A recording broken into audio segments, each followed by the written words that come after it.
Hi hello வணக்கம். இன்றைக்கி morning breakfast and lunch recipe தான் பார்த்துட்ருக்கீங்க. இன்றைக்கி லஞ்சுக்கு வந்து ஒரு புதுசாக ஒரு டிஷ் கண்டுபிடிச்சிருந்தேன். கருவேப்பிலை பூண்டு புளிக்குழம்பு.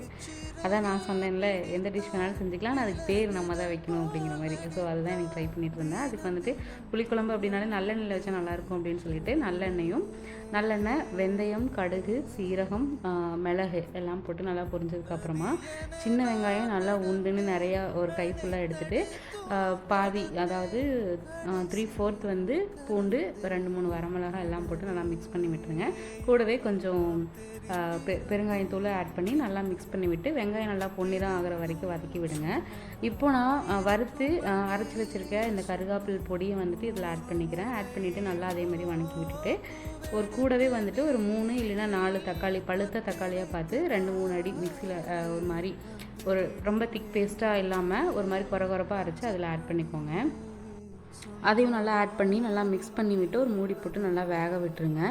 இப்போது ஓப்பன் பண்ணி பார்த்தீங்கன்னா நல்லா இந்த மாதிரி கொதிக்கிறப்போ குழம்பு மிளகாய்த்தூள் ஒரு 3 டீஸ்பூன், மிளகாய்த்தூள் ஒரு 1 டீஸ்பூன், அப்புறமா காரத்துக்கு இல்லை கலருக்கு உங்களுக்கு தேவையான காஷ்மீரி சில்லி பவுடர் யூஸ் பண்ணிங்கன்னா காஷ்மீரி சில்லி பவுடர் நல்லா போட்டு இந்த மாதிரி எண்ணெய் பிரிஞ்சு வர வரைக்கும் விட்டுருங்க. இந்த மாதிரி நல்லா தொக்கு மாதிரி இருக்கும், பார்க்குறதுக்கு யம்மியாக இருக்கும்.